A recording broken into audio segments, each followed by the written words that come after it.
ఉండే రవ్వ లడ్డు రెసిపీని చూద్దాము. గణేష్ నవరాత్రి ఉత్సవాలు కూడా జరుగుతున్నాయి కదండి, ప్రసాదంగా చేసుకొని తీసుకెళ్ళడానికి బాగుంటుంది. నేనైతే 30 రవ్వ లడ్డూలు చేశాను. లడ్డూలు చూడండి ఎంత జ్యూసీగా ఉన్నాయో. ఈ కొత్తలతో చేశారంటే లడ్డూలు ఎప్పుడు చేసినా కానీ పర్ఫెక్ట్గా వస్తాయి. మరి ఇంకెందుకు ఆలస్యం, ప్రాసెస్లోకి వెళ్ళిపోదాం. స్టవ్ పైన ప్యాన్ పెట్టేసుకుని ఇందులో 1/2 కప్పు నెయ్యి వేసుకోవాలి. ఇక్కడ మనం 2 కప్పుల రవ్వతో లడ్డూలు చేస్తాము. 2 కప్పుల రవ్వకి 1/2 కప్పు నెయ్యి వేసుకోవాలి. మనం ఏ కప్పుతో అయితే రవ్వ తీసుకుంటామో అదే కప్పుతో 1/2 కప్పు నెయ్యి వేసుకోవాలి. నెయ్యి కాగిన తర్వాత కొన్ని జీడిపప్పులు వేసుకుని వేయించుకోవాలి. జీడిపప్పు కొంచెం వేగిన తర్వాత కొన్ని కిస్మిస్ కూడా వేసుకొని వేయించుకోవాలి. జీడిపప్పు కిస్మిస్ బాగా వేగిన తర్వాత వీటిని ఒక ప్లేట్లోకి తీసేసుకోండి. నెయ్యి రాకుండా తీసేసుకోండి. వీటిని పక్కన పెట్టేసుకోండి. ఇప్పుడు నెయ్యిలో 2 గ్లాసుల రవ్వ వేస్తున్నాను. బొంబాయి రవ్వ, సూజీ అంటారు కదా, 2 గ్లాసుల రవ్వ వేస్తున్నాను. ఇది వెయిట్లో వచ్చేసి 1/2 కిలో బొంబాయి రవ్వ. లో ఫ్లేమ్లో ఈ రవ్వని కమ్మటి వాసన వచ్చేంత వరకు వేయించుకోవాలి. కొంచెం అడుగు మందం కల ప్యాన్ తీసుకుంటే రవ్వ మాడిపోకుండా చక్కగా వేగుతుంది. అలాగే చూడండి, విధంగా కొంచెం వెడల్పుగా ఉన్న ప్యాన్ తీసుకుంటే అంతా కూడా చక్కగా వేగుతుంది. చిన్న ప్యాన్స్ కాకుండా కొంచెం పెద్ద ప్యాన్స్లో మనం రవ్వ ఎక్కువ తీసుకున్నాం కదా, అలాగే దగ్గరుండి వేయించుకోవాలి, లేదంటే త్వరగా మాడిపోతుంది రవ్వ. రవ్వ ఎంత చక్కగా వేగితే లడ్డూలు అంత రుచిగా ఉంటాయి. మధ్య మధ్యలో కలుపుకుంటూ కేవలం లో ఫ్లేమ్లోనే వేయించుకోవాలి. రవ్వ వేగడానికి కొంచెం టైం పడుతుంది. మీకు రవ్వ వేగితే కమ్మటి వాసన వస్తుంది. కలర్ కూడా చూడండి, ఈ విధంగా లైట్గా చేంజ్ అవుతుంది. నాకైతే రవ్వ చక్కగా వేగిపోయింది. కలర్ కూడా చూడండి లైట్గా చేంజ్ అయింది. ఈ విధంగా వేయించుకోవాలి. ఇప్పుడు ఈ రవ్వను తీసేసి ఒక పెద్ద పళ్ళెంలోకి వేసేసుకోవాలి. అడుగున రవ్వ లేకుండా టిష్యూతో క్లీన్ చేసేసుకోవాలి. ఇప్పుడు మళ్ళీ స్టవ్ ఆన్ చేసేసి ఇందులో మనం ఏ గ్లాస్తో అయితే రవ్వ తీసుకున్నామో అదే గ్లాస్తో 1 గ్లాసు పచ్చి కొబ్బరి తురుము వేసుకోవాలి. మీరు పచ్చి కొబ్బరి తురుముకు బదులుగా ఎండు కొబ్బరి పొడైనా వేసుకోవచ్చు. పండగ రోజులు కదండి, నా దగ్గర పచ్చి కొబ్బరి ఎక్కువ ఉంది, అందుకని నేను పచ్చి కొబ్బరి వేస్తున్నాను. మీరు ఈ పచ్చి కొబ్బరి ప్లేస్లో ఎండు కొబ్బరి కూడా వేసుకోవచ్చు. ఎండు కొబ్బరి పొడైనా కానీ వేసుకోవచ్చు. అదైనా కానీ 1 కప్పు వేసుకోవాలి. లో ఫ్లేమ్లో ఈ కొబ్బరిని పొడి పొడిలాడేంత వరకు వేయించుకోవాలి.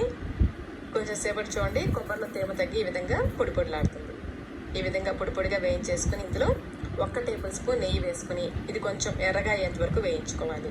ఇలా కొబ్బరిని కొంచెం నెయ్యిలో వేసి వేయించుకుంటే లడ్డూలు తినేటప్పుడు కొబ్బరి తగులుతుంటే కమ్మగా ఉంటుంది రుచి. చూడండి, ఈ విధంగా లో ఫ్లేమ్లో ఎర్రగా వేయించుకోవాలి. ఈ విధంగా ఎర్రగా వేయించుకుంటే లడ్డూలు ఎక్కువ రోజులు నిలువ ఉంటాయి. ఇప్పుడు ఈ కొబ్బరి తురుమును కూడా మనం వేయించుకున్న రవ్వ ఉంది కదా, అందులోకి వేసేసుకోవాలి. దీన్ని పక్కన పెట్టేసుకుని ఇప్పుడు మిక్సీ జార్లో ఇంకొక 3/4 కప్పు పంచదార వేసుకోవాలి. వెయిట్లో వచ్చేసి 1/2 కిలో పంచదార. 1/2 కిలో రవ్వకి 1/2 కిలో పంచదార పడుతుంది. అదే కప్ మెజర్మెంట్లో అయితే 2 కప్పుల బొంబాయి రవ్వకి 1/3 కప్పు పంచదార తీసుకోవాలి. 10 యాలకులు కూడా వేసేసి మెత్తగా కాకుండా కొంచెం బరకగా గ్రైండ్ చేసుకోవాలి.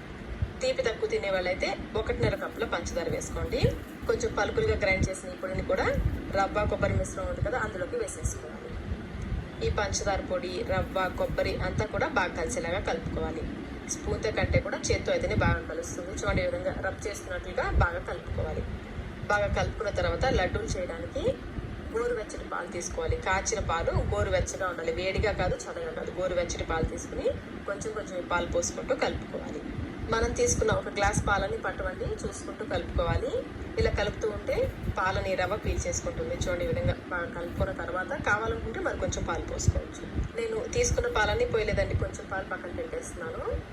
మరి పొడి పొడిగా కాకుండా కొంచెం ముద్దగా ఉండేలాగా కలుపుకోవాలి. నాకైతే 1/2 గ్లాస్ కంటే కూడా కొంచెం పాలు ఎక్కువ పట్టాయి.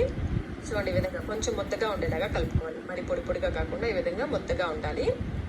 ఇలా కలిపేసుకొని చేత్తో బాగా అదిం పెట్టేసారు. లైట్గా పైన ఇలా ప్రెస్ చేసేసి ఒక 15 నిమిషాల పాటు దీన్ని బాగా నాననివ్వాలి. 15 నిమిషాల తర్వాత చూడండి, రవ్వ చక్కగా ఈ విధంగా పొడి పొడిగా అవుతుంది. మనం కొంచెం ముద్దగా కలిపాం కదా, నానిన తర్వాత ఈ విధంగా పొడి పొడిగా అవుతుంది. అంతా ఒకసారి మళ్ళీ బాగా కలిసేలాగా కలుపుకోవాలి.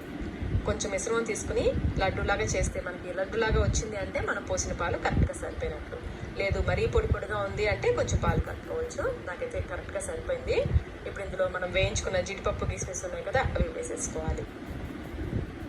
ఇప్పుడు కొంచెం కొంచెం ఈ మిశ్రమాన్ని తీసుకుని కొంచెం గట్టిగా ప్రెస్ చేస్తూ లడ్డూలాగా చేసుకోవాలి. పైన జీడిపప్పు కిస్మిస్ పెట్టామంటే చూడటానికి అందంగా ఉంటుంది. కొంచెం గట్టిగా ప్రెస్ చేస్తూ లడ్డూని చేసేసుకోవడం. చూడండి, లడ్డూ చక్కగా వచ్చేసిందో కదా. లడ్డూలు చేసేటప్పుడు చేతికి రవ్వ అంటుకుంటూ ఉంటుందండి. మధ్య మధ్యలో స్పూన్తో దాన్ని తీసేసుకుంటూ లడ్డూని చేసుకోండి. అలాగే ఒక చేతితో చేయడం కష్టంగా ఉంటే ఈ విధంగా 2 చేతులతో కొంచెం గట్టిగా ప్రెస్ చేస్తూ లడ్డూని చేసుకోవచ్చు. ఇలా అయితే ఈజీగా ఉంటుంది. పైన ఈ విధంగా జీడిపప్పు కిస్మిస్ పెట్టేసి కొంచెం గట్టిగా ప్రెస్ చేసామంటే ఊడిపోకుండా ఉంటాయి. ఈ కొలతతో అయితే మొత్తం నాకు 32 లడ్డూలు వచ్చాయి. చూసారు కదా ఈ సైజు లడ్డూలు 32 లడ్డూలు వచ్చాయి. లాస్ట్ ఇయర్ గణేష్ ఉత్సవాలప్పుడు కూడా మా అపార్ట్మెంట్లో పెట్టిన గణపతికి నేను గోధుమ రవ్వ లడ్డూలు అలాగే తుప్పుడు లడ్డూలు చేసుకెళ్ళానండి. ఆ రెసిపీస్ కూడా మన ఛానల్లో ఉన్నాయి. చాలా